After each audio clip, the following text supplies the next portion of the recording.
And for the most part, in the Western culture, which pretty much might be pervading through the entire planet at this point, the idea has been to consider these ancient cultures primitive, which is fine, but actually inferior in some way, and just Mm, outright kind of reject that. yeah. Whatever, it's like, oh, Ayurveda is, now we're seeing a massive resurgence of traditional healing traditions at this Hmm. point.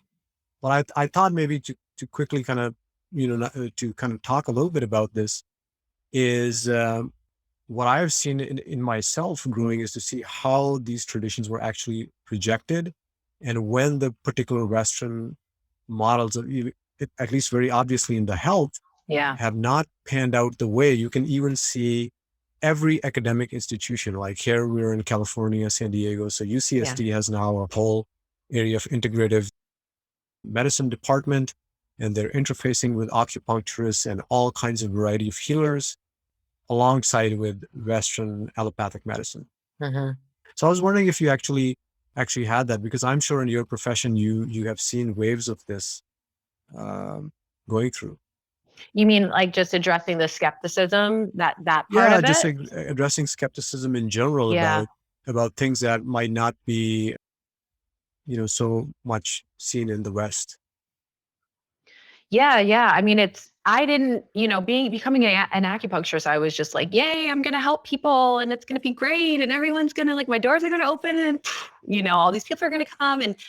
And then you get out there and you're like, oh my gosh, like I literally am defending acupuncture and Chinese medicine. Like I go outside with like my shield and my sword and I'm like blocking, because it's like people are coming at you being like, oh, I heard that doesn't work or da da da da. And you're constantly, like trying to explain and justify and talk to people about acupuncture and qi and how, qi is really the electric current that runs through the body and trying to get people to understand it in like a deeper way.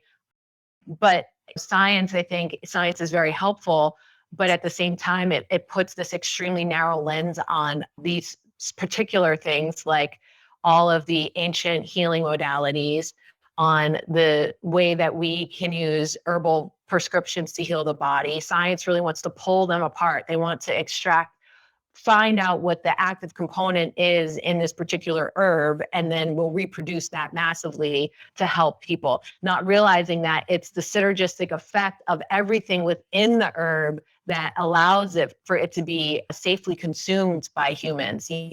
So it's like this thing that science tries to do all the time, where they try to get down really, really, really small, really finite, and try and pull that one piece out.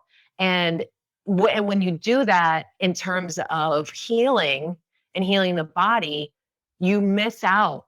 Western medicine misses the mark when it comes to healing everything that is chronic, autoimmune. They miss the mark completely because their model doesn't allow for them to actually look at things from a larger perspective.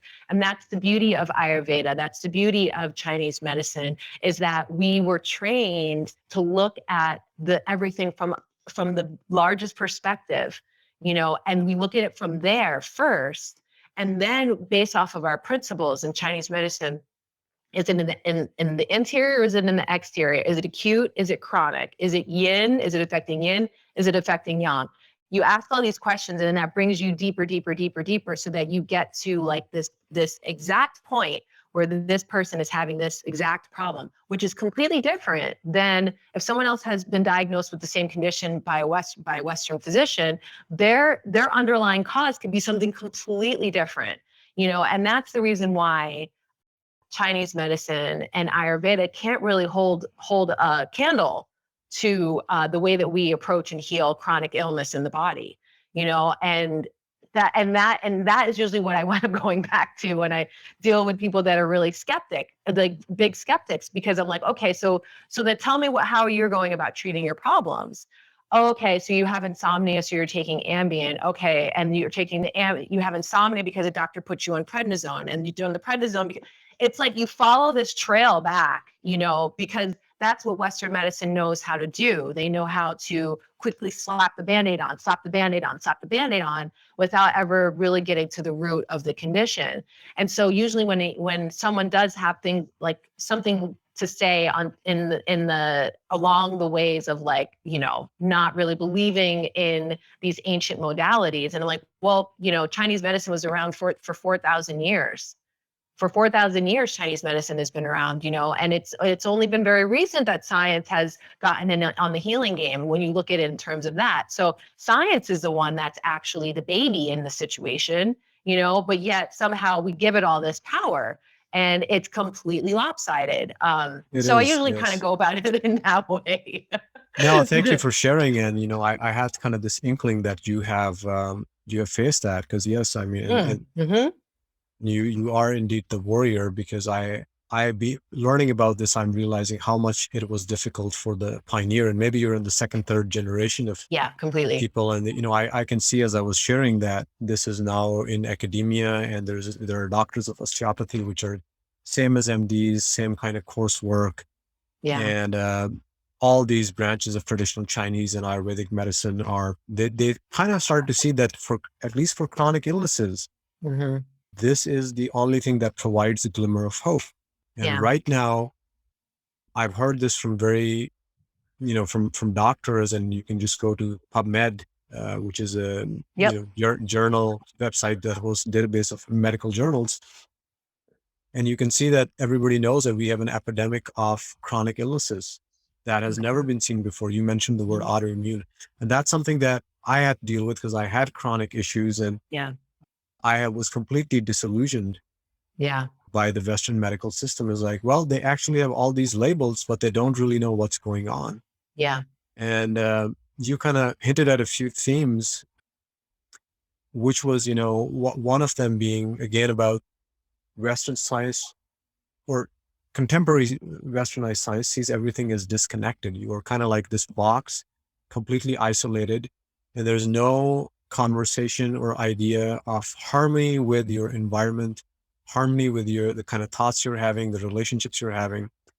But I think you mentioned the word perspective, that Ayurveda, traditional Chinese medicine, that just zooms out to the cosmic level and Mm-hmm. brings the whole cosmos into the play, that you are not disconnected. You are indeed a cosmic being.